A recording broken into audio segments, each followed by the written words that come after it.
போயிடுங்கன்னு பயந்துட்டேன். எப்படி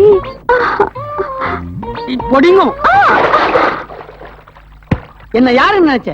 இந்த ஊர்ல எதுக்குமே சரியாம சாயாம நிமிர்ந்து நிக்கிற ஒரு இமயமலை. அந்த மலையோட நிழல்ல வாழற ஒரு சின்ன செடி நான்.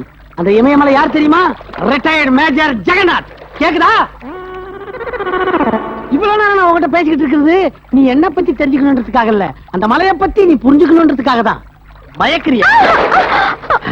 என் சாந்திக்கு மட்டும்தான் என் மனசுல இடம் உண்டு. சபாஷ், மாப்பிள்ள ஜெயிச்சிட்டார்.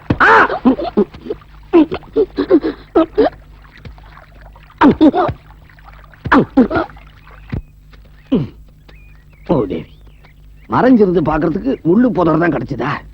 காலை கிழிச்சிருச்சு.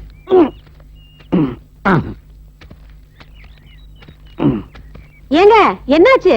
ஏன் இப்படி நோன்றீங்க? ஒண்ணு இல்ல, ராஜாராமுக்கு 2வது டெஸ்ட் வச்சேன்ல, அப்ப பட்ட அடி. மறைக்காம சொல்லுங்கப்பா, டெஸ்ட்ல பட்ட அடியா இல்ல ராஜாராம் உங்களை அடிச்சுட்டாரா? அதெல்லாம் ஒண்ணு இல்லைங்க. அவனை பத்தி நீ எப்பவும் தப்பாவே பேசிக்கிட்டு இருக்கிற, அவன் உன்னை பத்தி நல்லதாவே பேசிக்கிட்டு இருக்கான். அவன் நல்லவனா கெட்டவனான்னு டெஸ்ட் பண்றதுக்கு தான் ஒரு பொண்ணை ஏற்பாடு பண்ணினேன். சிவசிவா, ஏங்க உங்க புத்தி எப்படி எல்லாம் போகுது? கன்றாவி பைத்தியம். ராஜாராம் புத்தி எப்படி போகுதுன்னு பார்க்கத்தான் இந்த ஏற்பாடு. அவன் அந்த பொண்ணு கிட்ட என்ன சொன்னான் தெரியுமா? என்ன சொன்னா? சொல்றேன். நீ இமயமலை பார்த்திருக்கிறியா? ஆமா, நீங்க என்ன பள்ளி மலைக்கே கூட்டு போனது இல்ல. அவன் அந்த பொண்ணு கிட்ட என்ன சொன்னான் தெரியுமா? எங்க மாமா ஜெகநாத் இமயமலை மாதிரின்னா. அது மட்டுமா, நம்ம சாந்தியை பத்தி என்ன சொன்னான் தெரியுமா? என் மனசுல சாந்தியை தவிர வேற எவனுக்குமே இடம் கிடையாது, நீ எல்லாம் ஒரு பொண்ணா அப்படின்னு சொல்லிட்டு விட்டாம் பாரு ஒரு அறை. அடேங்க அப்பா, அப்ப நீ இல்லாம போயிட்டியே. கண்ணம் கொள்ளாத காட்சியா இருந்துச்சு. அவசரப்பட்டு எந்த முடிவுக்கு வந்துடாதீங்க. நான் வைக்க போற கடைசி டெஸ்ட்ல ராஜாராம் பாஸ் பண்ணாதான் அவன் நம்ம வீட்டுக்கு மருமக பிள்ளை. என்ன டெஸ்ட்ங்க அது? அப்படி கேளு. பிரதாப் தான் சாந்தியை கட்டிக்க போறான்னு ராஜாராம் கிட்ட சொல்ல போறேன். அதை கேட்டுட்டு அவன் கோவப்படாம பெருந்தன்மையோட, மாமா சாந்தி எங்க இருந்தாலும் நல்லபடியா வாழட்டும் அப்படின்னு சொன்னான்னா அவனுக்கு உண்மையிலேயே சாந்தி மேல அக்கறை இருக்குன்னு அர்த்தம். அப்படி இல்லாம கோவப்பட்டு ஆத்திரப்பட்டு பிரதாப்ப நாரா கிழிச்சான்னு வச்சுக்கையே, அவனுக்கு உண்மையிலேயே காதல் இல்லைன்னு அர்த்தமாயிடும். எப்படி? அப்பா, இதுக்கு முன்னாடி டெஸ்ட் பத்தி நான் எதுவுமே சொன்னதில்ல. ஆனா இப்ப வைக்கிற டெஸ்ட் எனக்கு கொஞ்சம் கூட பிடிக்கல. இதுல ஏதோ ஆபத்து இருக்கிற மாதிரி எனக்கு தோணுது. ஆமா சார், இது எனக்கும் ரிஸ்க். சாந்தி சொல்றதுதான் கரெக்ட். எது ரைட் எது ராங்னு இந்த மேஜர் ஜெகநாத்துக்கு நல்லாவே தெரியும். கடைசி டெஸ்ட் நடந்தே தீரும்.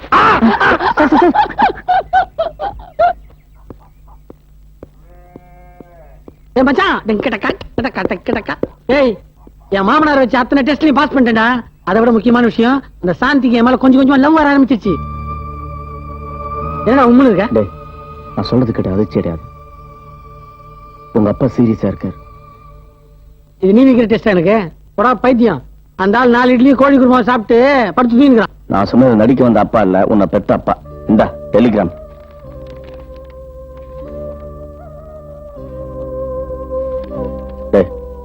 நீ ஊருக்கு போயிட்டு வர வரைக்கும் சாந்தி கழுத்துல யாரும் தாலி கட்டாம பாத்துக்கிறது என் பொறுப்பு. தைரியமா புறப்படு. அப்பா அப்பா,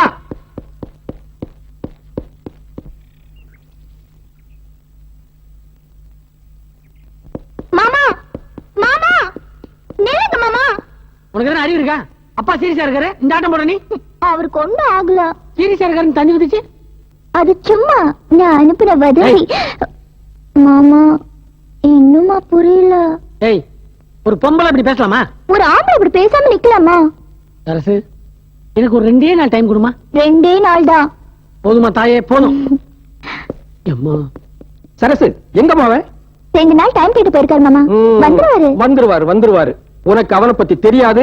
அவன் ஜெகச்சால கில்லாடி. அப்படின்னா இது கூட உனக்கு தெரியல. நீ அவனை பத்தி என்ன தெரிஞ்சுக்க போற? இந்த பாருமா, இனிமே நாம குடும்பத்தோட செத்தோன்னு தந்தி கொடுத்தா கூட அவன் இங்க வர போறதே இல்ல. மாமா அதுக்காக நீ கவலைப்படாத. அவன் தானே இங்க வரமாட்டான், நாம அங்க போயிடுவோம். சரி மாமா.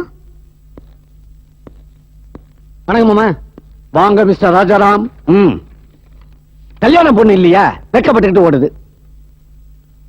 வர 16ஆம் தேதி முகூர்த்தம். சாரி, உங்ககிட்ட சொல்லாமலேயே பிக்ஸ் பண்ணிட்டேன். அதுக்கு என்ன மாமா, பரவாயில்ல. ஆமா, சாந்திக்கு இந்த கல்யாணத்துல சம்மதம் தானே? என்ன அப்படி கேக்குறீங்க? அவ ஆசைப்பட்டதுனால தான் இந்த கல்யாணமே. ஓ வாங்க மாப்பிள்ள. ஏமாமா, என்னதான் மாப்பிள்ளை கேட்டாலும் சத்தம் போட்டு தான் கூப்பிடணுமா? நான் உங்களை கூப்பிடல, அவரை கூப்பிட்டேன். மாப்பிள்ளைன்னு கூப்பிட்டீங்க? ஆமா, சாந்தியை கட்டிக்க போற மாப்பிள்ளை அவர் தானே. ஹலோ,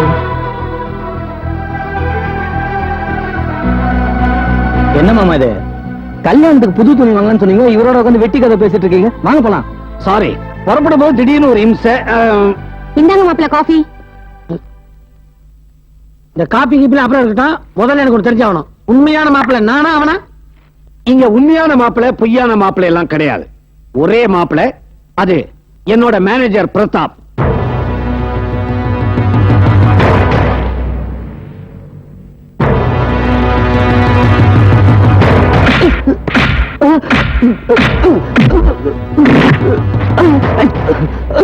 அத்தனை டெஸ்ட் ஜெயிச்ச ராஜாராம் இந்த டெஸ்ட்ல தோத்து போயிட்டானே. இதுக்குதாமா நான் அப்பவே சொன்னேன் இந்த மாதிரி டெஸ்ட் எல்லாம் வேண்டான்னு.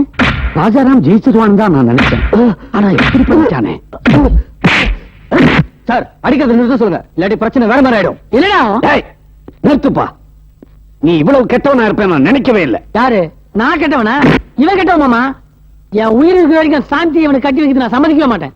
அதான் ஏன்னு கேட்கிறேன். சொல்றேன், இவன் ஒரு கேப் மாதிரி கேடி சோமாரி குடிகாரன். சார், இவன் சொல்றது போய். எதுனா போய் அன்னைக்கு பாரு கூட்டு போய் என்ன கவுக்க பாத்தியா, அது பொய்யா? இல்ல ஒரு பொண்ணு கூட லிங்க் பண்றதுக்காக எனக்கு மாமா வேலை பாத்தியா, அது பொய்யா? கங்கடா என் மாமா, அவர்கிட்டயே நல்லவ மாதிரி நடிச்சு ஏமாத்த பாக்குறியே, அது பொய்யா? மாமா, சாந்தி எனக்கு கிடைக்கல என்ற பொறாமையில் நான் அடிக்கல மாமா. குத்து வழக்கு மாதிரி இருக்க சாந்தியை ஒரு குடிகாரனை கட்டி கொடுக்கணுமேன்றதுக்காக தான் மாறிச்சேன். எனக்கு கிடைக்காத சாந்தி வேற யாருக்குமே கிடைக்க கூடாது அப்படின்னு நினைக்கிற சேடிஸ்ட் இல்ல மாமா இந்த ராஜாராம். என் சாந்தி எங்க இருந்தாலும் நல்லா இருக்கணும். அத தூரம் இருந்து பார்த்து நான் சந்தோஷப்படும். எனக்கு அது போதும். வர்றேன் அத்தை. வர்றேன் சாந்தி. வரேன் மாமா. சாரி, வர்றேன். மாப்பிள்ள ராஜாராம் அசத்திட்டாரு. அப்பா பேசிட்டு இங்கே இருக்கிறீங்களே, அவர் போறாரு. மகிழ்ச்சியில மலைச்சு போய் நின்னுட்டம்மா. மாப்பிள்ள ராஜாராம் இல்லங்க, ஐ எம் சாரி. நாங்க வச்ச எல்லா டெஸ்ட்லயும் நீங்க தேறிட்டீங்க. இனிமே இந்த வீட்டுக்கு நீங்க தான் மாப்பிள்ள. இதாவது உண்மையா இல்ல இதுவும் டெஸ்டா? நோ நோ நோ, இனிமே உங்களுக்கு எந்த டெஸ்டும் கிடையாது. நீங்க பாஸ் பண்ணிட்டீங்க. ரொம்ப தேங்க்ஸ் மாமா. இந்த சந்தோஷமான நேரத்துல இன்னொரு உண்மையும் சொல்லிடுறேன். என் கூட வந்தாங்களே அவங்க எங்க அப்பா அம்மாவே இல்ல. அதான் ஏற்கனவே சொல்லிட்டீங்களே வளர்த்தவங்கன்னு. அதுவும் இல்ல, அவங்க எங்கே வளர்ந்தாங்க, நான் எங்கே வளர்ந்தேன். அப்ப உங்க அப்பா அம்மா வருவாங்க கூட என் முறை பொண்ணோட. அவங்களை எப்படியாவது சமாதானம் பண்ணி எங்க கல்யாணத்துக்கு சம்மதம் வாங்க வேண்டியது உங்க பொறுப்பு. அப்பா, நானும் நல்லவனா தான் நடிச்சிட்டு இருந்தேன். ஆனா நடுவுல ஒருத்தன் வந்து குழப்பிட்டான். சரி, ஜெகநாதன் அவன் வாயாலேயே உன்னை மாப்பிள்ளைன்னு சொன்னானா? அதெல்லாம் சும்மா டிராமா தானே. அடி உண்மையா இருக்கடா. அதே மாதிரி அந்த ஜெகநாதனுக்கு நீதான் மாப்பிள்ளைங்கிறத உண்மையாக்கி காட்டுறா. மீனாட்சி, சாந்தி, அந்த மேனேஜர் பிரதாப் ஒரு அயோக்கியன் நிரூபிச்சுட்டான். என்னப்பா ஆச்சு? சும்மா விளையாட்டுக்கு மாப்பிள்ளைன்னு சொல்ல போக அதை விபரீதமாக்கிட்டான். தபார், உனக்கும் அவனுக்கு கல்யாணமா? பத்திரிக்கை அடிச்சு என்ன பிளாக்மெயில் பண்ண பாக்குறான் அந்த ராஸ்கல்.